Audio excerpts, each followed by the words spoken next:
Coucou les hérissons, bienvenue dans cette nouvelle vidéo où nous allons découvrir ensemble ce qu'est un gâteau Fiorentini. J'ai découvert cette recette dans un magazine, franchement je saurais plus vous dire lequel. Ça a l'air vraiment pas mal, ce qui me surprend le plus c'est que c'est à l'huile d'olive. C'est un peu surprenant, mais why not? On va tenter ça tout de suite. Pour cela nous aurons besoin d'une cuillère à café de vanille, 150 ml de lait, 300 g de farine, 150 g de sucre, un sachet de levure, 2 œufs et 80 ml d'huile d'olive. Première chose avant que j'oublie comme d'habitude, on préchauffe le four à 180 degrés. Nous allons commencer par mettre nos œufs avec notre sucre dans le bol du robot pâtissier. Vous savez ce qui va se passer? On va mélanger. On rajoute à nos blancs, on rajoute à nos œufs blanchis l'huile d'olive, le lait et la vanille. On rajoute à ça notre farine ainsi que notre levure. Je sais pas si vous aussi vous faites ça.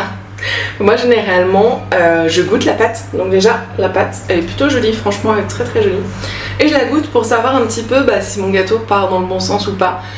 C'est vraiment un truc que je fais depuis des années.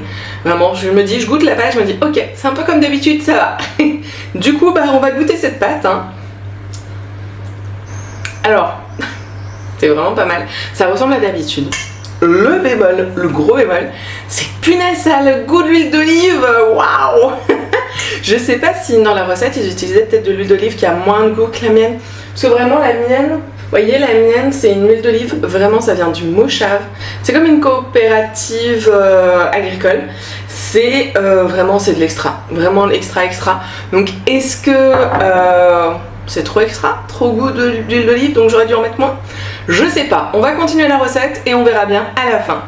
On verse notre pâte dans notre moule, beurré et fariné. Un moule assez large si possible, vous avez vu j'ai pris un moule en verre pour vraiment avoir le côté large. Il ne reste plus qu'à l'emmener dans le four à 180 degrés, on va le laisser pendant 20 à 25 minutes. Comme d'habitude, on pique au couteau, vous connaissez l'astuce maintenant. Et voilà le gâteau sorti du four, il est tout beau. Et il sent ultra bon. En ce mini chinois, on rajoute un petit peu de sucre glace sur notre gâteau.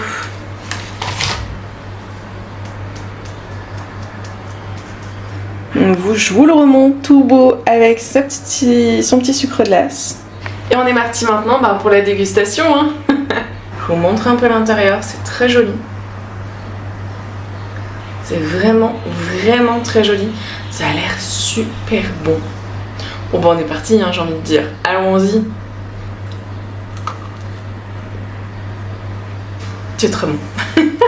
C'est vraiment très bon. Alors par contre, on sent beaucoup quand même l'huile d'olive. Je continue à me demander si leur huile d'olive n'a pas moins de goût que la mienne. Mais en même temps, je me dis franchement, ça rend vraiment bien. C'est très surprenant parce que moi, l'huile d'olive, je l'utilise vraiment que pour le salé. Et là, je me dis, c'est un goût sucré, mais avec de l'huile d'olive.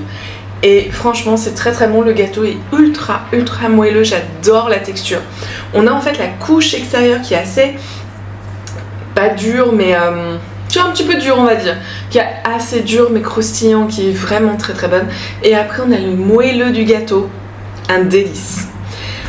Si vous avez déjà fait ce genre de cake, dites-moi dans les commentaires si c'est normal qu'il y a autant le goût de l'huile d'olive. C'est quand même une question que je me pose. Est-ce que c'est vraiment normal qu'il y ait ce fort goût d'huile d'olive ou pas? Si vous savez, dites-le moi. J'espère que cette vidéo vous aura plu. Si vous refaites la recette, n'hésitez pas à m'envoyer comme d'habitude sur mon Instagram des photos de ce que vous avez fait et dites-moi dans les commentaires si ça vous a plu. Et s'il y a une recette d'ailleurs que vous avez envie de voir sur la chaîne, n'hésitez pas à me le dire. Moi je vous dis à bientôt pour une nouvelle recette.